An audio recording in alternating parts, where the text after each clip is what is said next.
বাচ্চা কার? কেউ আছে? মাশাআল্লাহ, কি সুন্দর বাচ্চাটা। না জানি কার বাচ্চা কোথায় ফালাইতে হয়ে গেছে। অঙ্কলের মধ্যে, বৃষ্টির মধ্যে এই বাচ্চাটা বেড়ে আসলে তুই দিকে তুই আনছস। এই বাচ্চা তুই পালবি? তাকাই দেখ কি মায় আছে। আর আমার মার মতো দেখতে মনে হয়। ঘরটা আমার মা কেমনে ফালাই গো। আমি যদি না আনতাম বাচ্চাটা মরে যেত রে। তুই হাসতেছ আমারে দেখা? আমারে দেখে তোমার ভালো লাগতেছে?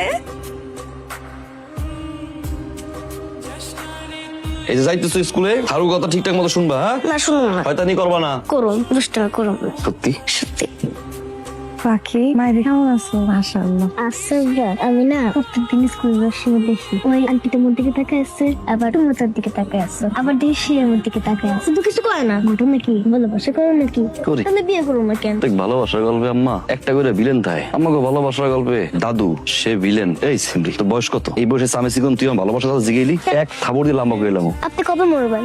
মরে তো বাপের বিয়েটা হয়। আমি ইনলাইনে পড়বো কবে কোন তো? বাপের মতন ফাজিল হইছো না। ও মা, ইনলাইনে পড়ুন না। তো কোশ্চেন যদি বেঁচে থাকতে আপনার মেয়ের সাথে আমার বাবার বিয়ে দিবেন না। এবার আপনি মরে যান, আপনার জন্য তোকে বিয়ে হইতেছে না। পাকনামি করো। আমার কি আছে? আপনি মরে তো আমার বাবার বিয়ে দিতে পারি। থাপ্পড় দিয়ে তোর দাঁত ফালাই পর দিব, একদম ইটে মাঠে ফেটে দিব। পাড়া।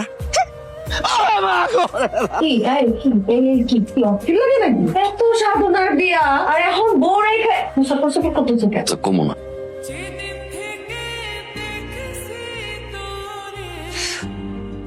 পাখি কেউ আছেন? ও পাখি আব্বা। সব রিপোর্ট দেখে মনে হইতেছে মাথায় একটা টিউমার হয়েছে।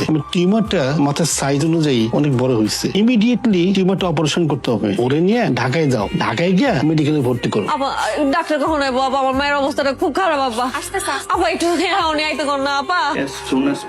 আমরা ওর ব্যবস্থা করতেছি। লাভ নাই, কোনো লাভ নাই। ওয়ার্ডে ভর্তি রোগীর আগে অপারেশন করব নাকি যারা বারান্দায়? তাই কইতাছি এখনো সময় আছে। মায়েরা চিকিৎসাটা করো, টাকা পয়সা খরচা করো, অপারেশনটা করাও। আমার টাকা পয়সা থাকলে মায়ের তো আমি রাখতাম না। পছন্দ এটাকে আমাদের টান এই ব্যবস্থা করেন না। আল্লাহ দোহাই লাগে ভাই। রাখো মিয়া, এখানে আবেগ টাবেগের কোনো দাম নাই। আবেগ দিয়া জীবন চলে না। মায়া মইরা গেলে লাশ নিয়ে যাইতে গেলেও কিন্তু পাত্তিক খরচ করা। তাড়াতাড়ি করো। ভাই শোনেন, আপনার মায়েরারে যদি বাঁচাইতে চান তাহলে একটা বেসরকারি হাসপাতালে নিয়ে যান। এখানকার যে সিরিয়াল, আপনার মায়েরে বাঁচাইতে পারবেন না। বাকির অপারেশন করাটা জরুরি। আপনারা এখনো বসে আছেন কেন? ওর অপারেশনের জন্য লাখ-৫ টাকার মতো খরচ হবে। টাকাটা অ্যারেঞ্জ করুন। টাকাটা যত তাড়াতাড়ি অ্যারেঞ্জ করতে পারবেন ওর জন্য রিস্কটা কমে যায়। কিছু পুরোনো করে একটা কথা কই স্যার, আমরা গ্রামের সহজ মানুষ। আমি স্যার ওই মাটির পুতুল বানাই আর কি। গরিব মানুষ তো ৫-১০ টাকা অনেক টাকা কমাইতে পারবেন স্যার। দেখুন, বিষয়টা তো আমার হাতে না, টাকাটার ব্যবস্থা করতেই হবে। এতগুলো টাকা তুমি কই পাইবা? কেউ না কেউ তো আছে না, সাহায্য করবো। মাংসের ৭-৫ মন বিক্রি।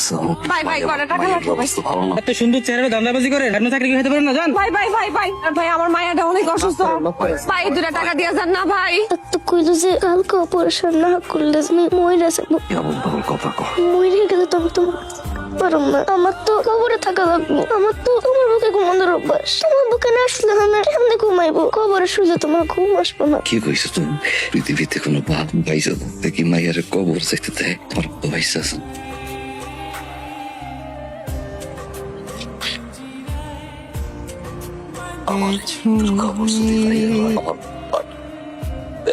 মৃত্যুর পর সব টিভি চ্যানেল ঠিকই আমার বাবা নিউজ করে, কিন্তু মৃত্যুর আগে কেউ করে না। এই সেই হাসপাতাল, যে হাসপাতালের ছাদ থেকে লাফ দিয়ে জীবন দিয়েছে এক বাচ্চার বাবা। নিজের মেয়ের জীবন বাঁচানোর জন্য জীবন দিলেন তার বাবা। দেখতে পাচ্ছেন বাবা, অনেক মিস করতেছি তোমাকে। আমার এই বিশেষ দিনে তুমি নাই, অনেক মিস করতেছি বাবা তোমাকে।